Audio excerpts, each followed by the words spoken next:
Desde el cielo vino un ángel anunciando con dulce voz. La Biblia predice una serie de eventos cósmicos, como señales en el sol, señales en la luna, terremotos, hambrunas, sediciones, alborotos, tsunamis, violentos ataques terroristas, conmoción política, nación contra nación, religión contra religión, civilización contra civilización. Estoy simplemente haciendo un paneo general sobre lo que Jesucristo anunció en Mateo 24, Marcos 13 o Lucas 21. En esos sermones proféticos recogidos por los evangelios sinópticos conocidos como Mateo, Marcos y Lucas, los sinópticos, y se pueden ver cómo en este tiempo, en este siglo XXI, se está viendo el cumplimiento palpable de estas profecías, sin tampoco dejar de lado la impresionante cantidad de falsos profetas y falsos predicadores, falsas religiones, filosofías humanas, dogmas humanos, mandamientos humanos que se están predicando y que no están contenidos en la sana doctrina de la palabra de Dios. Como nunca antes, la iglesia hoy está siendo sacudida y bombardeada por una impresionante cantidad de blasfemos, de herejes y de burladores, de comerciantes de la fe, mercaderes del evangelio, que, como dice la Biblia, han tomado esto como una fuente de ganancia, que han hecho mercadería de la gente en la iglesia, que han convertido a la casa de Dios en una cueva de ladrones. Lo cierto es que este conglomerado de profecías bíblicas, este conglomerado impresionante de profecías bíblicas, se están cumpliendo delante de nuestros ojos, así como también el surgimiento del Estado de Israel, acontecido el 14 de mayo de 1948 y que ya alcanzó los 68 años de haberse fundado, o la reconquista de Jerusalén por manos del ejército de Israel hacia el año 1967 durante la Guerra de los 6 días, y que de una u otra manera dejan claro que el arrebatamiento de la iglesia tiene que estar a un paso de acontecer. En esta noche yo voy a hablar un poco de lo que es este tema de las profecías bíblicas, las señales que anticipan al arrebatamiento de la iglesia y qué es lo que pasará en la tierra posterior a este evento profético.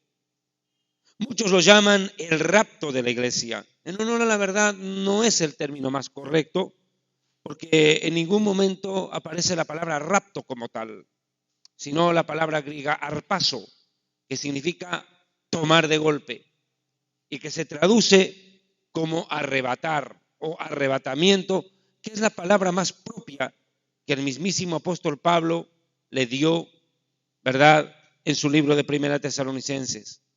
Yo quiero primeramente que veamos una profecía en Lucas capítulo 21, si me lo permite, por favor. Lucas 21. Lucas capítulo 21.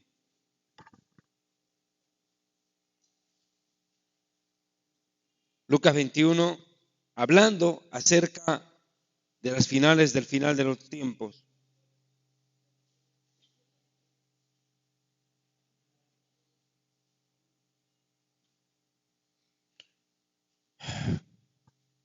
Versículo 28, cuando estas cosas comiencen a suceder, erguíos y levantad vuestra cabeza, porque vuestra redención está, ¿qué dice?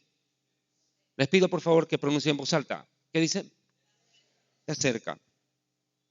Así también ustedes, cuando veáis que suceden estas cosas, sabed que está, ¿qué dice? Cerca el reino de Dios. De cierto os digo que no pasará esta generación sin que todas estas profecías se cumplan, sin que todo esto acontezca. Pero creo y considero que hay una parábola, ¿verdad?, que tenemos que analizar. La parábola de la higuera. La higuera es un emblema muy antiguo que describe a la nación de Israel. A Israel los profetas lo compararon de distintas maneras, pero uno de los ejemplos más comunes precisamente fue relacionarlo con este arbusto llamado higuera, por su capacidad de crecer en lugares inhóspitos, agrestes, contrarios a su, no diría naturaleza, pero muy difícil que otra planta, otro arbusto crezca en el lugar donde ella tiene la capacidad de crecer. Puede emerger aún en medio de las piedras. Se forma rápidamente una raíz profunda, crece y por más pedregoso que sea el terreno, se entra sus raíces en tierra, agarran firme y prácticamente es inamovible. La higuera es el emblema de Israel. En la literatura rabínica antigua también al Mesías se le compara como el verano. Por eso dice aquí la profecía textual que cuando vean a la higuera, a la nación de Israel reverdecer, se entienda, se comprenda que el Mesías está cerca. Como nunca antes en la historia hemos visto el incremento ostensible del desarrollo de la nación de Israel. El pueblo judío estuvo disperso por más de casi 2000 años prácticamente, ya en las distintas naciones de la tierra, viviendo una situación bastante dura, siendo perseguido a lo largo de la historia en los pogroms, los guetos, el holocausto y mucho antes la Inquisición.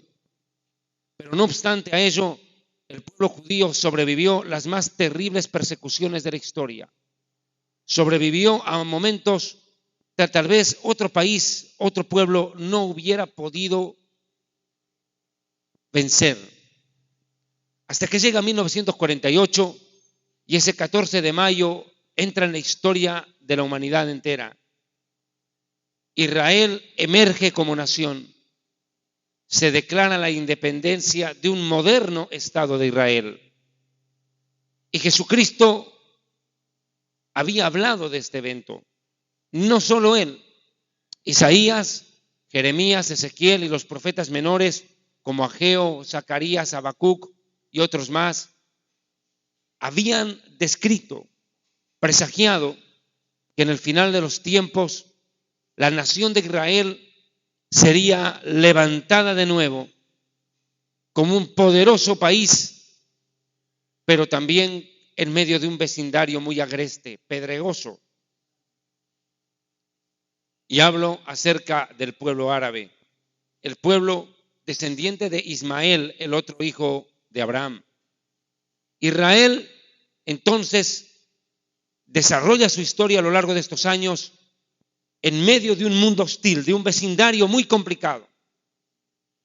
1.200 millones de musulmanes en el mundo profesan precisamente esa religión mahometana, islámica, musulmana, como usted quiera llamarla, que tiene como centro la adoración a un Dios diferente al de la Biblia.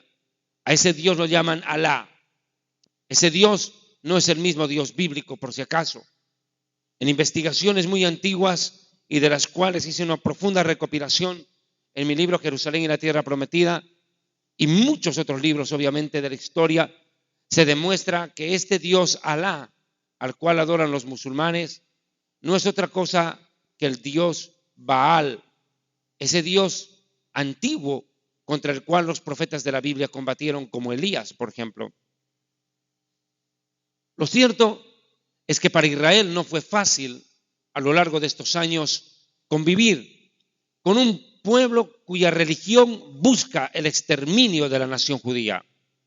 Durante el tiempo de la Segunda Guerra Mundial, Israel tuvo que afrontar una masacre, una persecución, lo que se conoce como un genocidio, donde 6 millones de judíos perecieron en campos de exterminio, en campos de holocausto, en Europa. Y ahora Israel desde que regresa a su patria, el pueblo judío tiene que luchar frente a todas estas vicisitudes contra 1.200 millones de musulmanes que como lema religioso entienden que tienen que acabar con el pueblo judío. Y precisamente esto dio lugar a otro cumplimiento profético. Jesucristo en Lucas 21, versículo 11, mire lo que dijo. Lucas 21, 11. Y habrá guerras, grandes terremotos y en diferentes lugares hambrunas y enfermedades.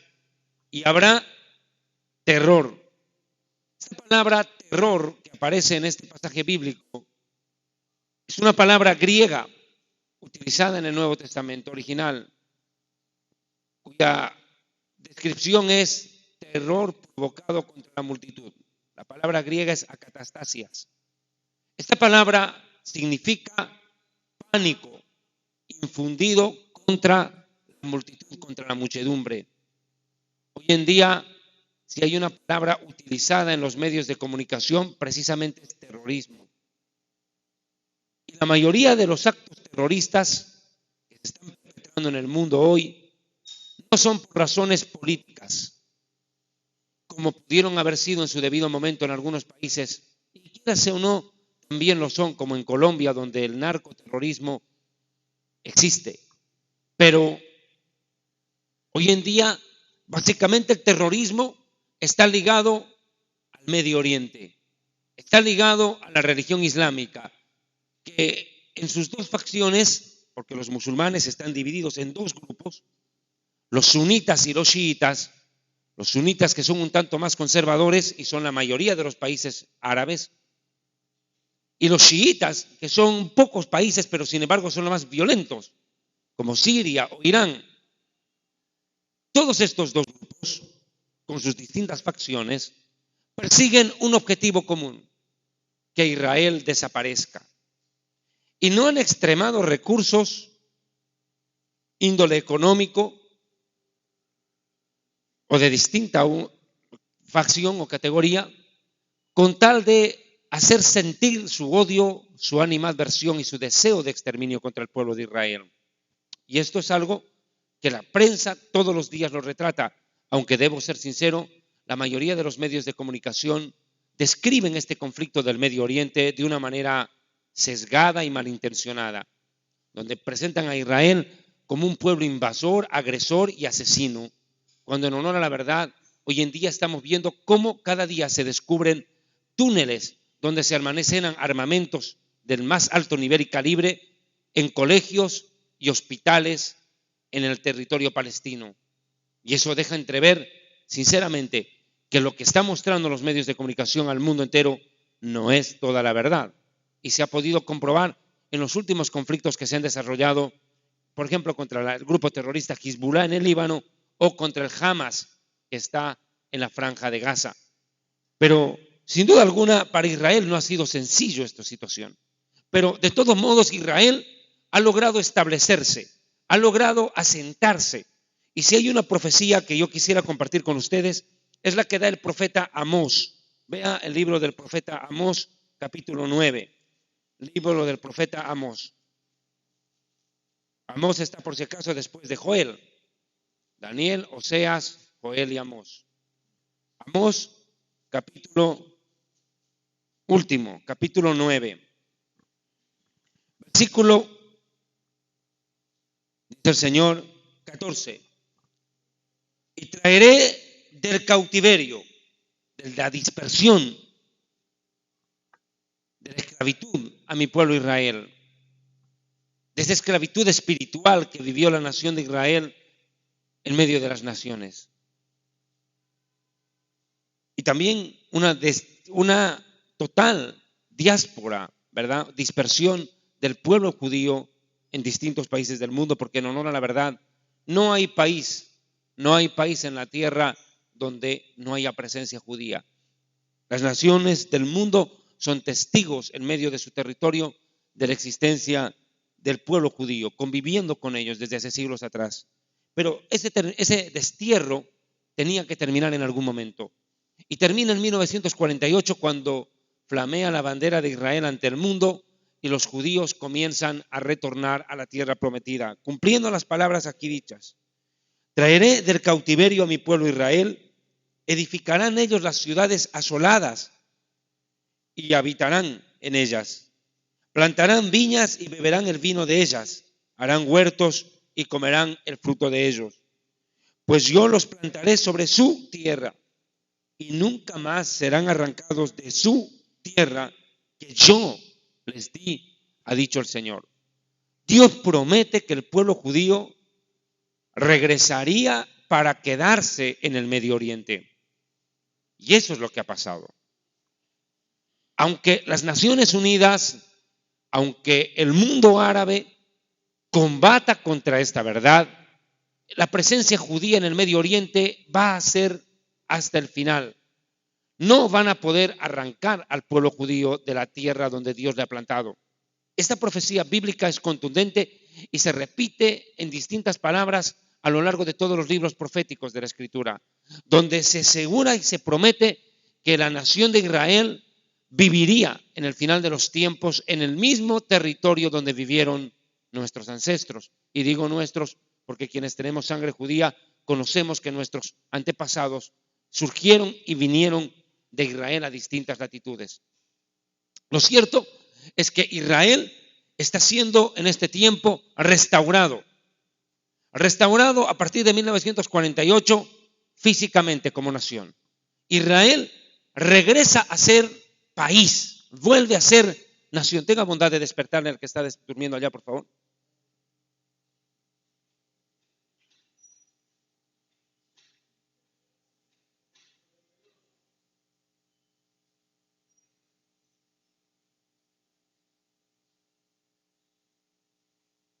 Mire, entonces convergemos en esto, en que la nación de Israel es restaurada territorial y físicamente a partir de 1948.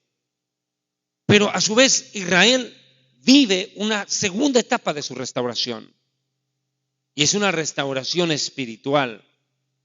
Cuando hablo de una restauración espiritual estoy hablando de algo de lo cual voy a profundizar en minutos más adelante.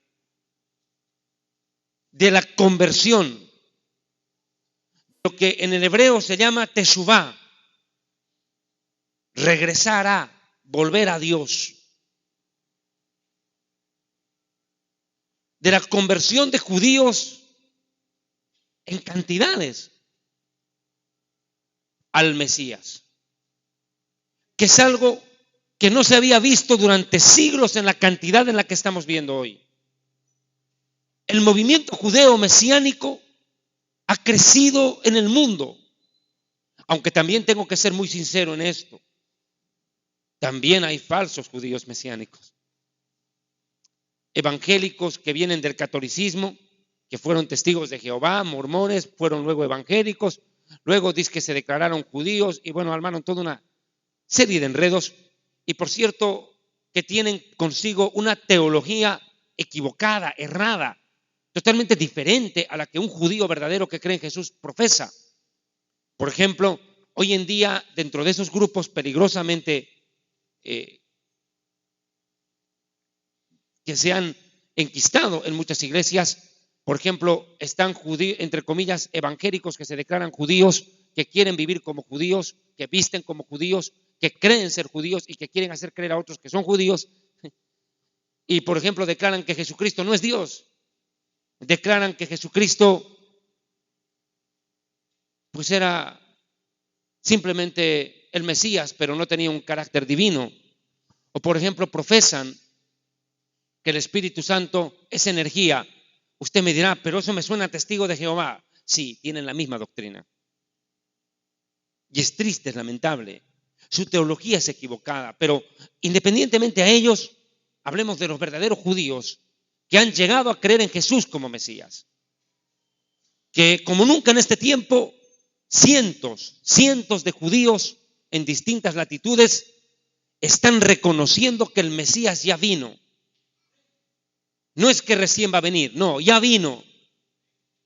Y ese Mesías cumple todas las expectativas proféticas bíblicas e inclusive aquellas que los rabinos durante siglos habían trazado en la literatura rabínica, en sus libros antiguos, soñando, imaginando el mañana, diciendo ¿cómo será el Mesías cuando venga? ¿Qué hará el Mesías? ¿Cómo lo vamos a reconocer? A ver, ¿qué dice la Biblia? Y dejaron sendos estudios bíblicos, esos rabinos, donde por ejemplo decían al Mesías se le va a reconocer por 4 cosas, decían, porque vendrá a perdonar pecados, wow, limpiará a los leprosos, dará vista a los ciegos de nacimiento, no solamente a los que quedaron ciegos en un momento de la vida, porque lo pueden, como perdieron la vista, la pueden recuperar de la nada, sino estamos hablando de personas que nacieron ciegas, no videntes, a los cuales la ciencia no los puede curar. La ciencia puede recuperarle la vista tal vez a una persona que la perdió en su momento, pero aquí estoy hablando de personas que nunca la tuvieron. Y dicen en las expectativas rabínicas que el Mesías vendría y en su aparición devolvería la vista a los ciegos de nacimiento, les daría la vista, mejor dicho, a los ciegos de nacimiento. Y también, por favor, 4ª cosa que haría el Mesías, resucitar muertos. Y si uno mira, esas 4 expectativas rabínicas se cumplieron en la persona y la obra de Jesús de Nazaret, Yeshua en hebreo. Y hoy en día vuelve a recapturarse esa antigua enseñanza que fue muy fuerte en el pueblo judío, inclusive 300 años antes de Cristo, tuvo una fuerza impresionante dentro de la nación de Israel. La enseñanza de que el Mesías no puede ser cualquier humano. El Mesías de Israel no puede ser cualquier judío. Tiene que ser un judío, sí, pero con características no solo humanas. Literalmente tiene que ser un ser divino. Divino. Porque solamente alguien con naturaleza divina puede perdonar pecados, ser adorado, ser reconocido como Señor y hasta que los ángeles le adoren. Eso no puede pasar con cualquier humano. Y hoy en día, felizmente, ese concepto de Mesías emergió con fuerza en los últimos años en medio de la nación de Israel y de las comunidades judías asentadas en distintas naciones. Hoy en día ya no es sorpresa en las familias judías encontrarse con un miembro de nuestra familia que ya acepte, confiese y crea, aunque tímidamente tal vez en algunos casos, por temor a las represalias, que Jesús es el Mesías de Israel. Y esta es una bendición enorme, porque esto está demostrando que Dios está cumpliendo su palabra de restaurar al pueblo judío físicamente en su tierra, pero también espiritualmente. Hasta hace siglos años atrás, incluso, se pensaba que el regreso de los judíos a Israel solucionaría los problemas de la nación. Y esto, la verdad, no fue así. Si bien los judíos fueron perseguidos, nuestros abuelos en los países europeos, principalmente a a principios del siglo XIX y XX, fueron perseguidos terriblemente en Europa, masacrados y asesinados 6 millones de judíos en los campos de exterminio durante la época del Holocausto nazi, de lo cual hay películas que, por más esmerados que sean los esfuerzos de los directores, escritores, productores y actores de las películas, ni siquiera la lista de Schindler o El pianista alcanzan a reflejar la barbarie del terrible sufrimiento que soportaron nuestros padres y abuelos en Europa en aquellos años. Pero el judío pensó que regresando a Israel, que el judío regresando del Perú a vivir en Israel, de Chile, de cualquier otro país, acabaría con sus problemas y viviría seguro. Los judíos pensaron que regresar a Israel les garantizaba la tranquilidad, pero no es así. Al día siguiente que Israel es fundado en 1948, el 14 de mayo, y el 15 de mayo, las naciones árabes bombardean al naciente Estado de Israel. Y desde ahí, la historia es clara, y no solo la historia, hoy en día las noticias en la televisión nos muestran cómo Israel es bombardeado desde la Franja de Gaza, desde Egipto, ahora desde Siria, y una serie de grupos terroristas golpean a Israel a lo largo de estos años. Hamas, Hezbollah, Al-Fatah, Hermandad Musulmana, ahora el famoso ISIS, que anda degollando no solo a judíos y también a cristianos y colocando la cabeza de pastores evangélicos degollados como trofeos en las avenidas principales de Siria y de Irak, asesinando no solamente judíos, que es lo que pretenden, sino ahora asesinando a nuestros hermanos cristianos y cometiendo una serie de actos terroristas bárbaros en Europa. Ya lo hemos visto en Francia, lo hemos visto en Bélgica, y acuérdese que van a seguir golpeando a otras naciones más de Europa. Esto no va a parar. Lo cierto es que Israel y el pueblo judío en particular descubre y se encuentra con una dolorosa realidad. Regresar a Israel no es la salvación de los judíos. Los judíos se dan cuenta que en Israel también corren peligro. 700 millones de árabes alrededor. Increíble. 1.200 millones de musulmanes alrededor del mundo, y aún gente de otras religiones. Hay algo que los une: el odio contra los judíos, el deseo de exterminar a Israel por distintas razones, políticas, raciales o lo que usted quiera. Lo cierto es que los judíos descubren que regresar a Israel no les solucionó el problema. Entonces los judíos dicen: ¿ahora qué hacemos? Hemos regresado a nuestra tierra y el problema no acabó. ¿Qué tenemos que hacer?